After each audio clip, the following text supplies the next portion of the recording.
Olá pessoal, sejam todos bem-vindos a mais uma aula do canal Gênios da Física.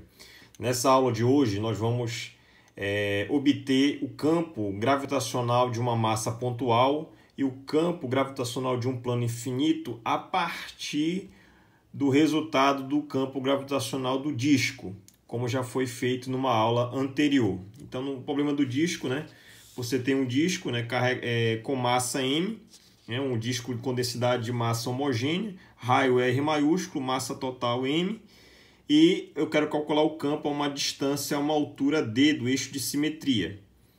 Bem, com essa configuração, foi feito o cálculo do campo a partir da lei da gravitação universal, que é uma equação integral vetorial, fez as substituições, calculou o elemento infinitesimal de área, chegamos a encontrar duas integrais, você conclui que uma é nula, faz a mudança de variável proposta de acordo com a figura, do tipo RD tangente de alfa, e aí nós chegamos no resultado, que foi esse aqui, O resultado, que é o campo gravitacional, é um campo atrativo, está apontando na direção menos K, Ou seja, se você colocar uma massa teste nesse ponto, a massa vai ser atraída em direção ao centro desse disco, perfeito?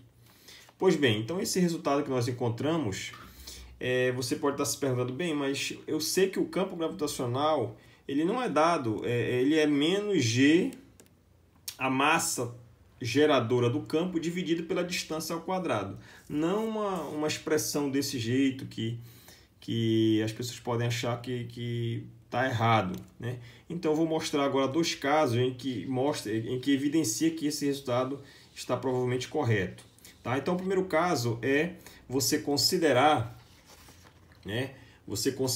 que essa distância R,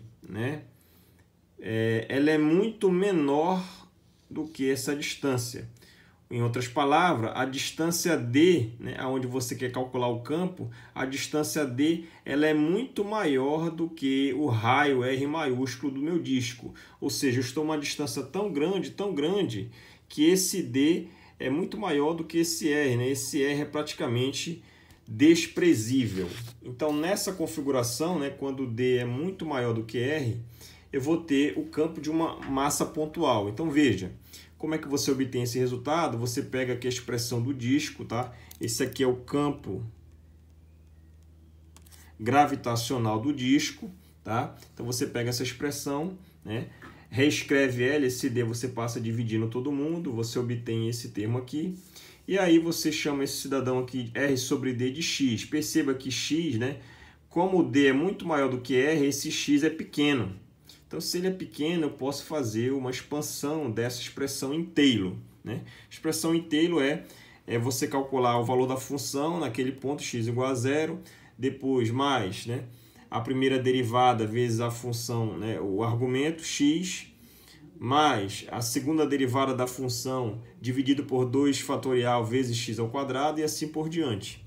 Então, se você fizer esse cálculo, você vai ter que o primeiro termo é 1, dessa expansão, Então é uma série infinita. Então, como é uma série infinita, eu não vou trabalhar com valores infinitos aqui, eu tenho que truncar a série, eu tenho que escolher um valor finito para essa série. Então, o que era uma igualdade vai passar a ser uma aproximação. Seria uma igualdade se eu tivesse a soma inteira, infinita. Mas como eu peguei só um pedaço dela, os primeiros termos é uma aproximação.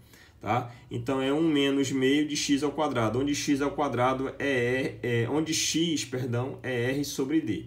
Então você reescreve aqui, ou seja, onde tem esse termo que está aqui, você substitui por 1 menos meio essa razão. Quando você faz a substituição, menos 1 vai dar aqui, menos com menos vai dar mais, então menos 1 com mais 1 dá zero, fica mais esse termo aqui. Eu sei também que sigma, por definição, ele é homogêneo, para o meu resultado aqui, esse sigma é homogêneo, ou seja, em cada ponto do meu disco a densidade é a mesma, e a densidade total também é a mesma, ou seja, é constante. Então, isso é a massa total sobre a área total. A massa total é M maiúsculo, a área total do meu disco é π raio maiúsculo ao quadrado, já que é um círculo. Perfeito? Então, vou substituir sigma aqui e essa expressão substitui nesse termo. Quando você faz essa substituição, você vai simplificar os resultados e tudo mais, você vai encontrar que esse campo do caso 1, você vai ter G aqui, ó, M, tá? D ao quadrado, na direção K, K-chapéu, tá? Então, você vai substituir aqui esses resultados, né? Faz a simplificação no lugar do G, faz, corta e obtém um campo na direção K, que é esse aqui. Então, perceba, você tinha um campo, um resultado do campo do disco, né? De um disco finito, e esse campo, né? Veja, quando você está, né, numa posição D, uma posição D a priori próxima aqui de R, como é que é o campo desse disco? Ele obedece isso aqui, essa expressão. Agora, quando esse D está muito longe, ele é muito maior do que esse raio, esse disco ele se comporta como uma massa toda concentrada na origem. Essa massa total é M maiúsculo. Esse disco não tem dimensão, ou seja, ele não tem raio, ele é uma massa pontual aqui na origem. E o campo vai ser o campo menos G, que é a constante gravitacional, menos porque é atrativo, G, a massa total, vezes essa distância, dividido por essa distância ao quadrado na direção menos K. Tá? Então, o disco ele se comporta como uma massa pontual na origem do meu sistema de coordenadas. É esse resultado, é isso que significa. Então, apesar de a expressão estar estranha, mas no primeiro momento, mas ela está correta, porque para um caso em que D maiúsculo é muito maior do que R, esse campo do disco ele se transforma num campo de uma massa pontual, que é menos gmzão sobre a distância ao quadrado na direção K, um campo atrativo. A gente sabe que isso aqui é o campo de uma massa pontual.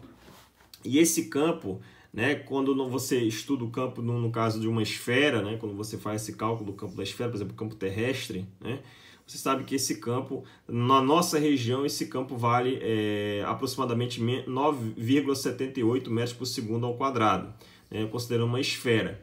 Agora, tem determinadas regiões que esse campo vale 9,8, 9,81, então fica mudando, né? 10, você arredonda às vezes para 10, então esse campo ele muda com algumas grandezas físicas, depende de algumas grandezas físicas, tá? A gente vai já discutir sobre isso. Bem, como é que eu obtenho agora o caso 2? O caso 2 é um plano infinito. Então, no caso da massa pontual, esse D é muito maior do que R. Essa distância, como foi colocada, ela é muito distante, muito maior do que esse raio aqui.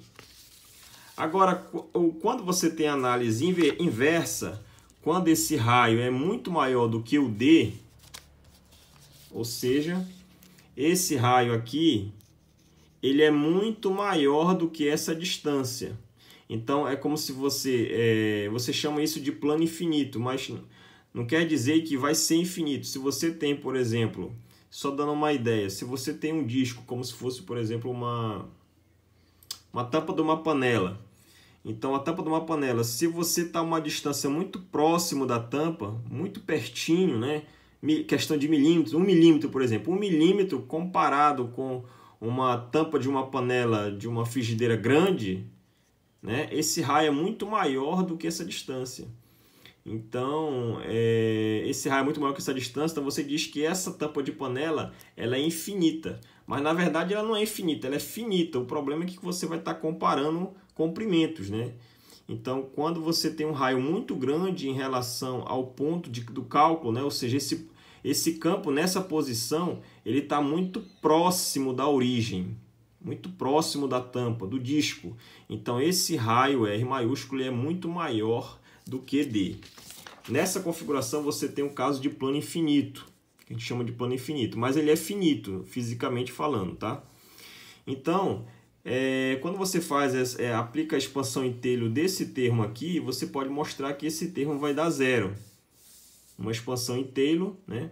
vai dar 0, logo o que sobra, o campo do disco, é esse camarada vezes 1, ou seja, ele mesmo.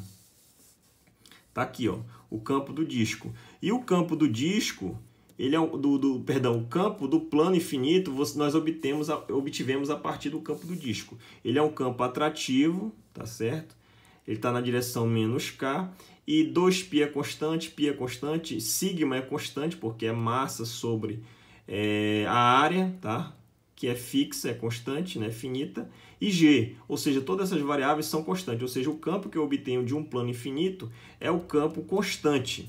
Então a gente sabe, pessoal, que o campo, por exemplo, no caso da Terra, né, o campo esférico, de uma massa esférica, esse campo ele depende, por exemplo, da altitude, né? Quanto mais alto você tiver em relação ao nível do mar, né, menor esse campo, né?